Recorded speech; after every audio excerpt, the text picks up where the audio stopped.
we planned missions in Africa to support our brigade, which was regionally aligned under USARAF, which is the United States Army Africa. And what does that mean in terms of our actual mission on the ground? They're interested in securing their own part of the world, their backyard, so to speak.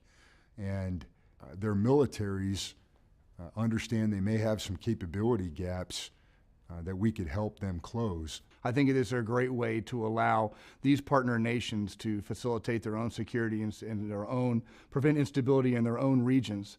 I think this is the first part of the prevent, shape, and win. This is how we get left of the boom and prevent having to actually go over and solve things kinetically for other people. These nations want to be distributors of security rather than consumers of security from the United States. They want us to be able to come over there and help build their capacity for security and stabilization within their own region, vice have us do it for them. We would send junior NCOs and junior officers in many cases over to run small teams in Africa for up to 4 months at a time. Yes, it was myself and a team of 6.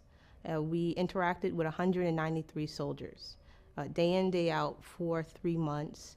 It wasn't just training, just medical and resupply. We also shared stories of deployment, personal stories of difference between Burkina Faso and the United States. So it was a marriage of culture.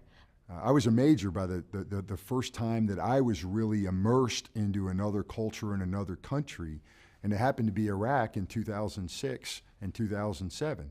I was learning how to engage with and deal with the culture at the same time conduct combat operations. There was a lot going on.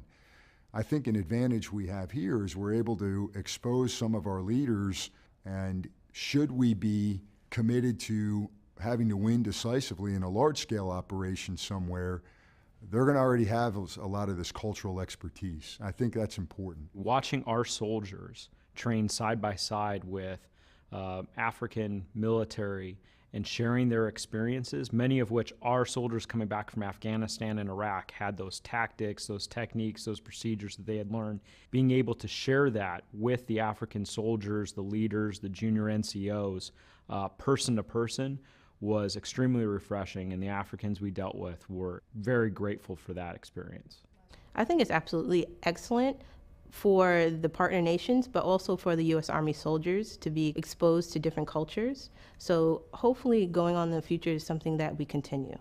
It is entirely possible and plausible for us as a nation to have a real geopolitical impact on our partners and to facilitate things before they become problematic, or to solve problems before they become real problems.